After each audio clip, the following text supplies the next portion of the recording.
নরঘাতক বর্বর এক ব্যক্তির হাতে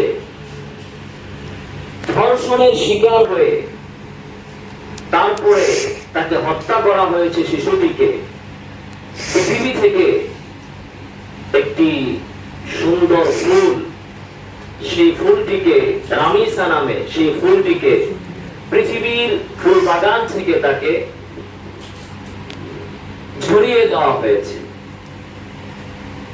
আমরা দেখেছি যে এই ঘাতক, যে এই শিশু বাচ্চাটিকে, ফুলের মতো এই বাচ্চাটিকে হত্যা করেছে, ধর্ষণ করার পর তার প্রতিবেশী হয়ে, এখানে হাদিসে এসেছে যে প্রতিবেশীর এত হক, আল্লাহ রাসূল সাল্লাল্লাহু আলাইহি ওয়াসাল্লাম বলেছেন যে আমার কাছে মনে হয়েছে যে জিবরিল আমাকে প্রতিবেশীর ব্যাপারে এত বেশি ওসিয়ত করেছেন, মনে হয়েছে যে প্রতিবেশীকে মনে হয় উত্তরাধিকারের অন্তর্ভুক্ত করে দেওয়া হবে।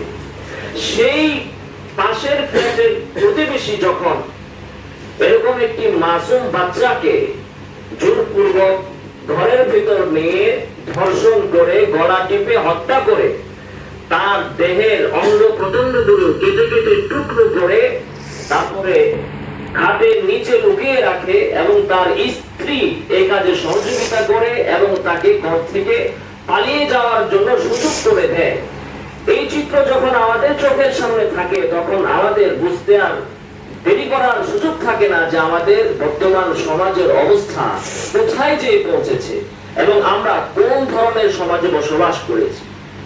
আমাদের বিষয় আজকে হচ্ছে অবক্ষয় এবং উত্তরণের উপায়।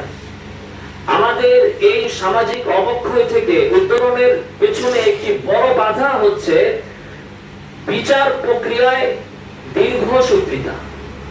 আমরা আজকের এই যে ঘটনাটা, যেটা বর্তমানের ঘটনা, এই ঘটনা থেকেও কিন্তু আমরা এই বিষয়টা উল্লেখ করতে পারি যে ঘাতক সে নিজে আদালতে স্বীকৃতি দিয়েছে, স্বীকারোক্তিমূলক জবানবন্দি দিয়েছে, সমস্ত এভিডেন্স, সমস্ত সাক্ষ্য প্রমাণ এখানে বিদ্যমান এবং সন্দেহাতীতভাবে তার অপরাধ প্রমাণিত। তারপরেও কিন্তু আদালত তাকে এখনো ফাঁসির রায় দেয় নাই। এই ফাঁসির রায় হইতে হতে কিছু সময় বিলম্বিত হবে, এরপরে সেটা এক আদালত থেকে আরেক আদালতে যাবে, এরপরে সেটা আপিল বিভাগে যাবে, এরপরে আপিল বিভাগ থেকে সবকিছু চূড়ান্ত ভাবে তাকে ফাঁসির রায় দেওয়ার পরে আবার রাষ্ট্রপতির কাছে যাবে।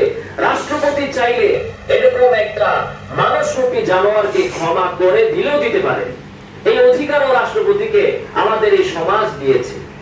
এরপরে রাষ্ট্রপতি যদি দয়া পরবশ হয়ে বেচারাকে ফাঁসির চূড়ান্ত সিদ্ধান্ত দিয়ে দেন, তারপরেও আবার আরো কিছুদিন বিলম্বিত করা হবে, তাকে জিজ্ঞাসা করা হবে মৃত্যুর আগে তোমার শেষ ইচ্ছাটা কি। এই ধর্ষককে আবার জিজ্ঞাসা করা হবে মৃত্যুর আগে তোমার প্রিয় খাবারটা কি, এটা কি খেতে চাও তুমি।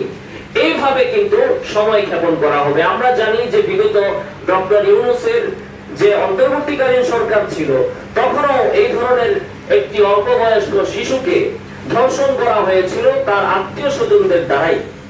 তখনও অনেক হইচই হয়েছিল, ফাঁসির রায়ও সম্ভবত হয়েছে, কিন্তু আজও পর্যন্ত কিন্তু ফাঁসি কার্যকর হয়নি।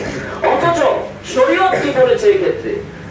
তার অপরাধ যখন প্রমাণিত, এরকম অপরাধী, এরকম দর্শকের পৃথিবীর বুকে তার অপরাধ প্রমাণিত হওয়ার পর এক মুহূর্ত পৃথিবীতে তার বেঁচে থাকার কোনো সুযোগ নাই।